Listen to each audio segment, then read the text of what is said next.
starting out with Jonathan Krohn. His new book is Defining Conservatism, the Principles That Will Bring Our Country Back. And Jonathan, welcome to our program.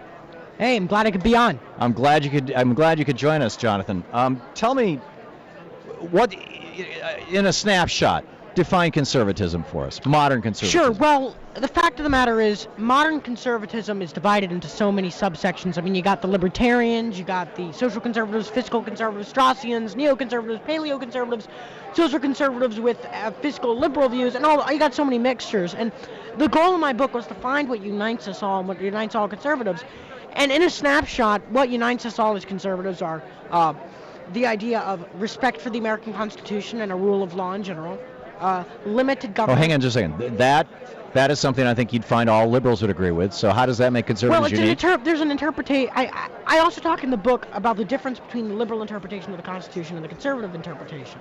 All right. I mean, whether that be a loose, whatever kind of liberal you are. I mean, okay, so for example, loose constructionism versus strict constructionism versus judicial activism. No, I get that. But for example, here's the preamble to the Constitution. Sure. Okay.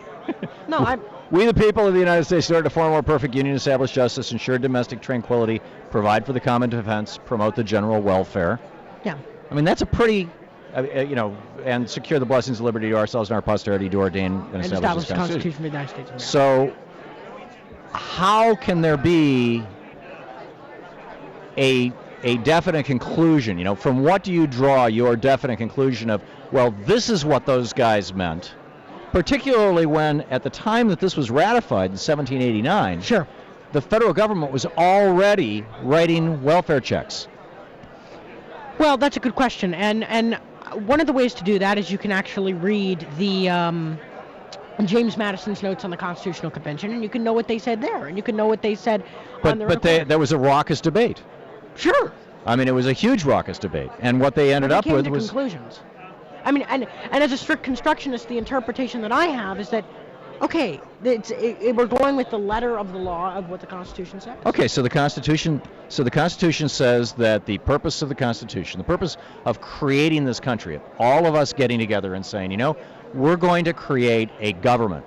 Even if some future president, Ronald Reagan, says it's a terrible thing, we're going to create a government, and this government is going to provide for the general welfare. Right. Okay, but it's not going to provide the welfare. It's going to provide for the general welfare. Okay, so how does it... Agreed. So how does it provide for the general welfare in your conservative worldview? Sure. Well, it gives it allows businesses to have that ability to have... what about individuals? Yeah, exactly. Individuals as well. I mean, it's the ability for more... It's the... creating the environment, promoting the environment for freedom and liberty. Okay, well, that's, I absolutely agree with that. And I think that the way that you do that, for example, is you make sure that you have an educated workforce. So you have public education. Most conservatives are opposed to public education. No. Well, public education's already there, and we're not going to be able to abolish it. But you are opposed to it on conservative principles. I'm opposed to monopoly of the public education sector by one group, namely the teachers' union. But my point. A lot of it isn't unionized, but it's still paid for by the government. I know. So that's not happening right now. The conservative point right now is that we need to have more competition between charter schools and public schools. There's plenty of it. And by the way, the charter schools aren't doing all that well. Yeah, well, in some cases they're doing much better than private schools. And in some cases, private schools are doing much better than charter schools. And in net, public schools. Public schools. Yeah, thank you. But my point is that just starting at first. Starting at first principles, beginning at the beginning, just trying to say, okay, let's begin at the beginning here.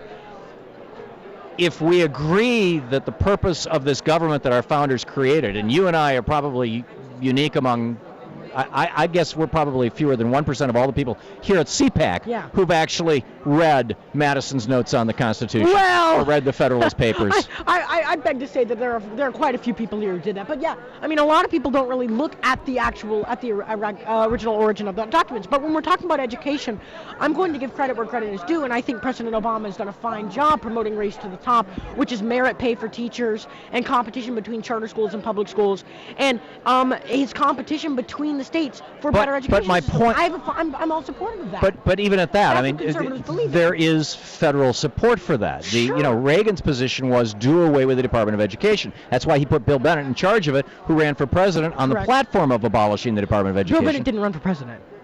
Way back in the day, I'm quite sure he did in a primary. No. He was. They asked him to run, and he said he wouldn't. But okay. Well, I stand corrected. I thought he had. I debated him at the Heritage Foundation. He referenced it. But in any case, the point is that Bill Bennett was outspokenly in favor of destroying the Department of Education, and the Department of Education was. He was, and I know what Bill Bennett supported. It was. But see, I was alive at that time, and you weren't. But it was abolishing the Department of Education as a cabinet level position. Because the Department of Education's been there for a long time. Sure. And it was in the Jimmy Carter era when education scores were going astronomically down, as you remember, right, that he decided to create a cabinet level position to give them a better say in the United States government. Which I don't think that's going to solve the problem. But back to the we're in the weeds here. Let's get back to the big picture. No, I agree. And the big picture is how can conservative principles say, as you just said, that by providing for the general welfare, the job of government is to create the fertile soil in which individual success and individual freedom can grow. How can the government do that if it doesn't do the basic functions of making sure that everybody has health care, everybody has education, and everybody has access to transportation? Everybody has access to transportation? No, I don't think. I mean, honestly, I don't think. Good public transportation system. How can somebody who's pulling themselves up by their bootstraps get to work if they can't take a public bus? Well, in many cases, the people that are pulling themselves up by their bootstraps have found ways to get there, and in most cases, we already have those busing programs. And I think we should privatize them, sell them off, privatize those entities. Well, if they're going to make money, somebody's going to do it. Do you know what happened during the 40s and when power was privatized, when phone systems in particular were being privatized? What both Franklin Roosevelt, Harry Truman, and then Dwight Eisenhower did? The Tennessee Valley Authority. I know what you're talking about. No, I'm not talking about TVA. I'm talking about the rural electrification, the REA originally with electrification. When the private companies had power for it, when the private companies had control of it, they said, to hell with people in rural communities, it's not profitable.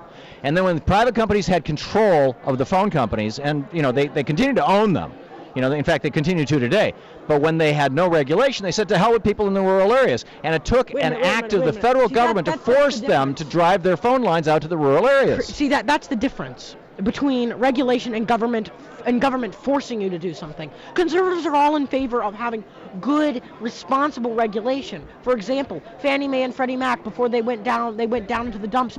I was supportive of having more regulation for Fannie Mae and Freddie Mac. They're almost a government entity anyway, but why don't we renationalize them? No, absolutely not. Well, then why don't we totally privatize them and let them go down? No.